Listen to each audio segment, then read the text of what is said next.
Hatta Nabi SAW ajar para sahabat radhiyallahu anhum, apabila masuk ke rumah, Nabi ni yatanahnah.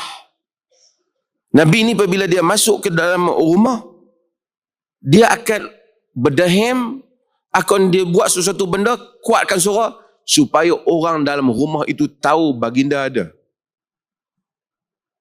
Walaupun sebahagian hadis-hadis adab ni, sebahagiannya tidak begitu kuat. Tapi dalam bab adab ini, ia luas. Agama membenarkan, para fuqaha membenarkan hatta hadis-hadis yang sedikit dhaif dalam bab fadail. Dalam bab fadilat. Dan Nabi SAW tak benarkan orang balik rumah tengah malam tak bagi tahu isteri dia sampai ke rumah dan masuk ke rumah.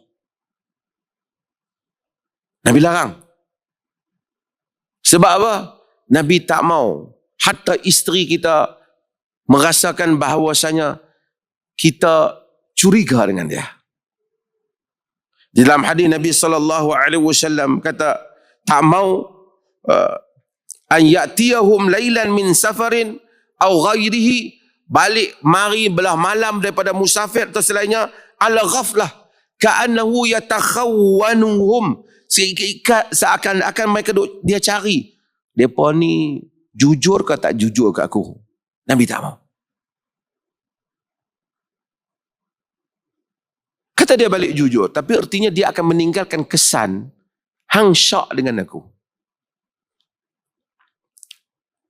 Sebab tu bila balik, sunnahnya bagi tahu nak sampai dah ni.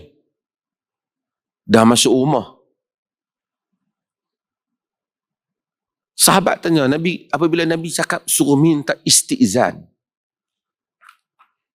minta izin. Sahabat tanya Nabi SAW, astazinu ala ummi. Adakah aku nak minta izin mak aku? Aku duduk serumah dengan mak aku. Dia duduk serumah dengan mak dia. Nabi kata, atuhibbu antaraha uryana? Kamu suka masuk tengok mak kamu dalam keadaan telanjang?